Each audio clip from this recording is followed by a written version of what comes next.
Welcome, friends. Today, we are starting another First Impressions series. Marvellous. That is right, my friends. Once again, I have returned to you, and this time we are doing another First Impressions video. The first of two, I think it's going to be. And the house we are doing First Impressions on is Papillon. Papillon. Artisan Perfumes. This is the brand of Liz Moores, who is an English perfumer, and she started making perfumes, 2014, I believe, was the first release, and she has been steadily releasing perfumes ever since.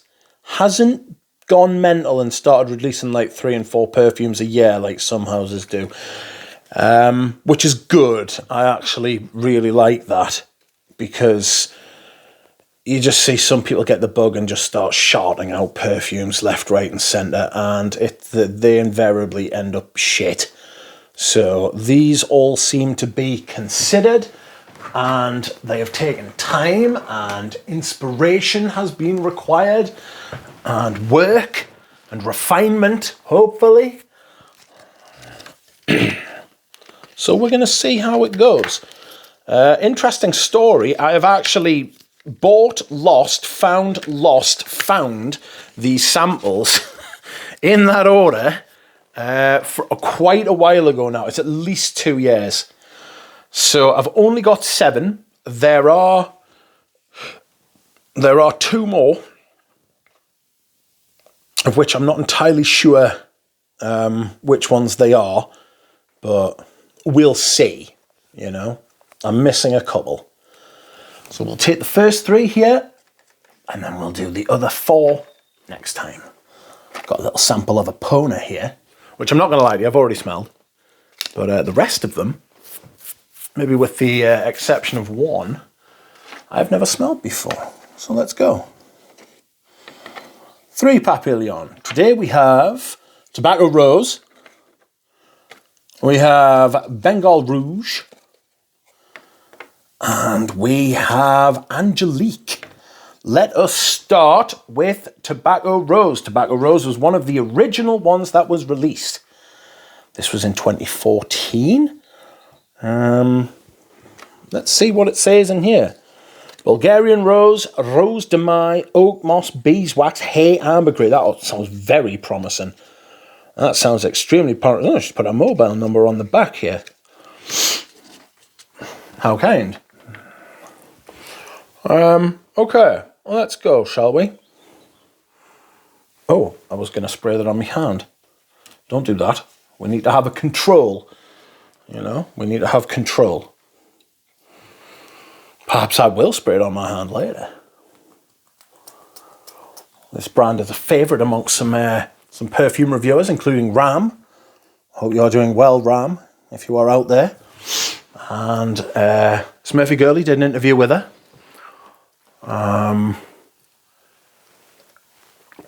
Excuse me whilst I hydrate. Let's see.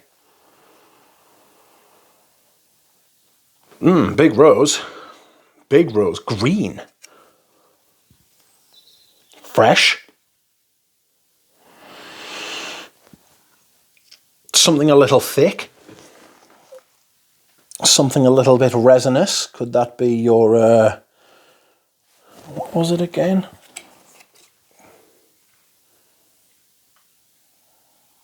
I don't know.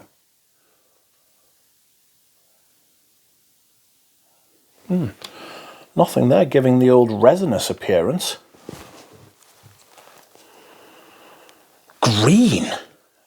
Green rose, like actual, like you've encountered like an entire rose bush, you know? With lots of roses on it. But like at the peak of its rosiness, a little wet.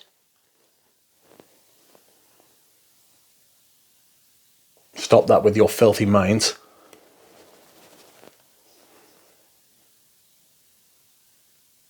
Ever so slightly stemmy. A little bit salty. Sweet. Fresh, round.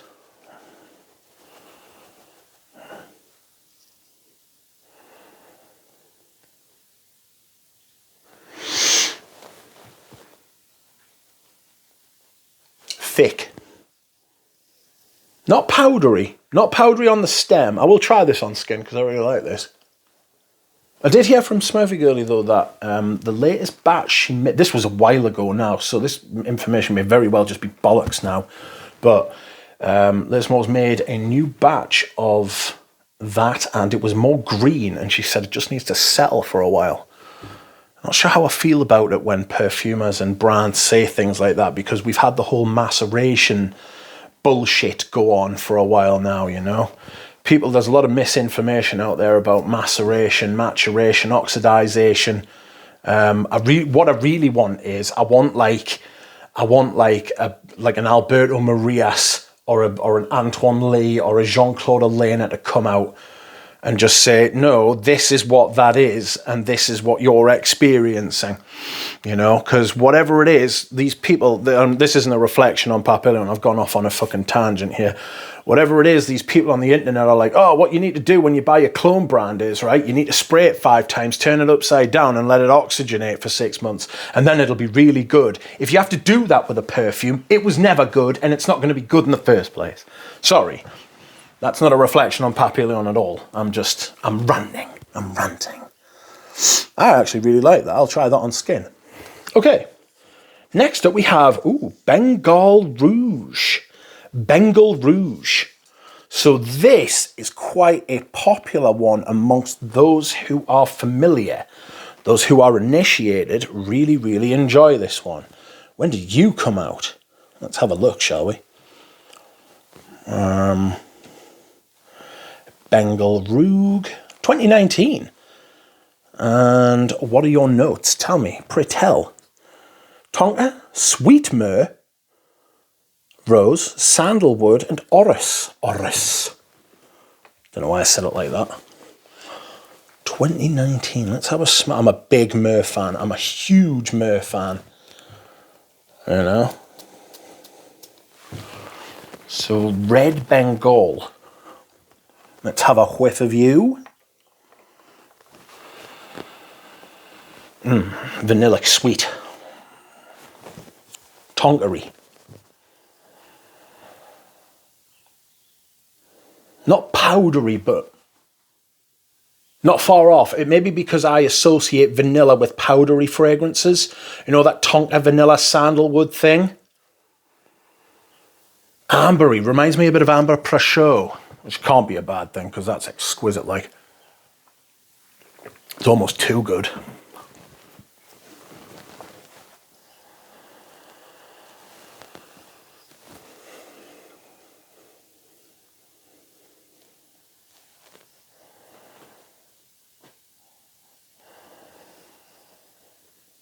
It's another winner. It's very nice. It's got that powdery vanilla thing, a little bit of honey.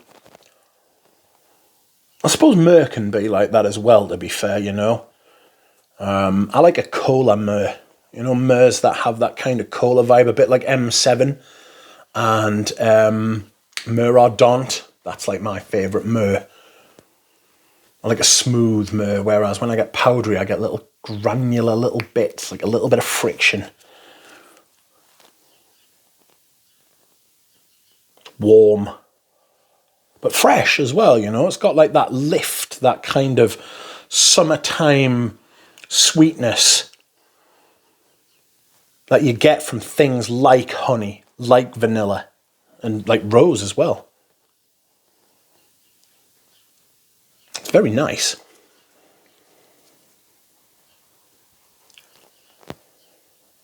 Not sure I could wear this. This might be a little femme for me.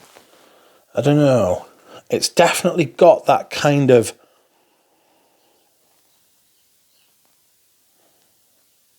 it leans more in the... I mean, you can wear whatever you want, whenever you want, you know, like... the myrrh's coming more through there, I like that. I imagine this will do bits on your skin, you know? Like, there'll be all sorts of activity going on when this is on your skin.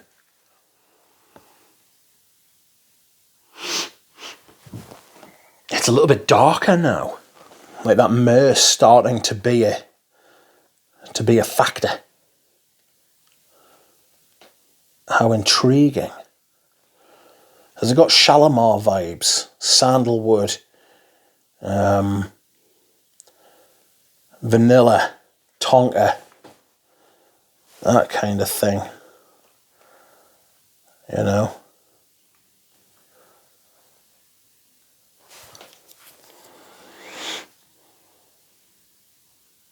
Honey's there as well, but it's a very... I don't want to say it's a sanitized honey. It is on the stick. It could change completely. It's like a sweet... It's a nice... It is very nice, that. It is sweet, but not in like one of those sucrose designer kind of ways. It's very well made. I'm enjoying the pair of them as they are at the minute, you know. Excuse me, whilst I hydrate. This is thirsty work. Very much enjoying those as far as their construction and execution is concerned. I think I like Tobacco Rose. I'll come on to this at the end. What am I doing?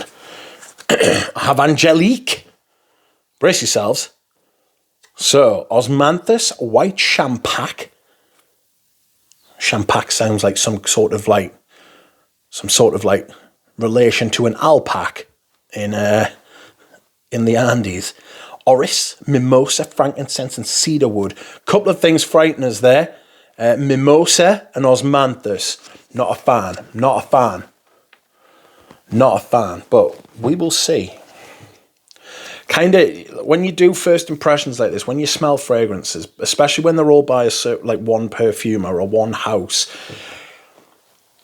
you gain a level of confidence in their actual ability to make things that you don't necessarily love or like, but you know they're going to be of a certain standard, like a high standard. Do you know what I mean? Rather than them just being like the usual shit. The opposite of this, of course, is Quentin Biche. Whenever you smell a Quentin Biche, you know what you're going to get, and you know that it's going to be Aki Gallowwood and it's going to be awful.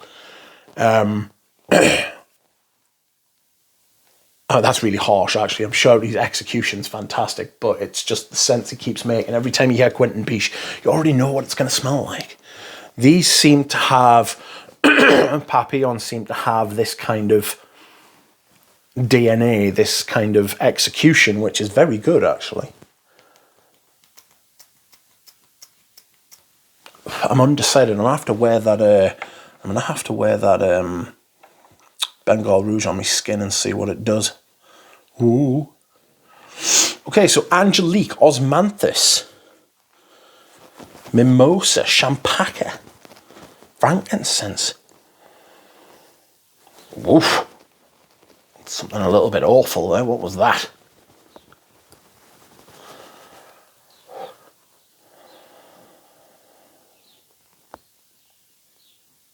Sweet, I'm getting a little bit of orris. I'm getting something slightly like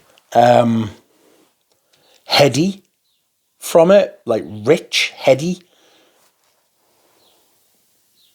It's probably the floral notes in it. It's almost narcotic. It's very yellow floral. You know, Osmanthus, Mimosa, Champaca.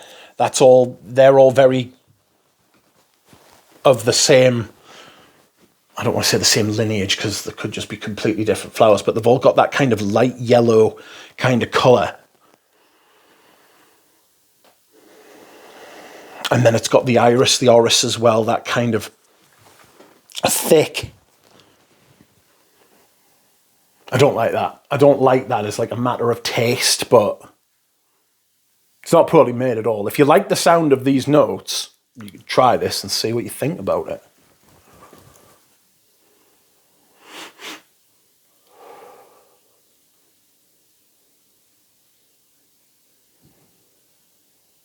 It's warm, it's rich though. It reminds me a bit of those fragrances that women used to wear in the 80s and the 70s where they were very narcotic. Obviously, it doesn't smell like opium, but it's got that kind of, excuse me, kind of effect about it. Very enveloping, rich, slightly sweet. I'm getting more of like the petal kind of vibe now, you know? Delicate edge to it. It's interesting, it's good stuff. Just not my stuff.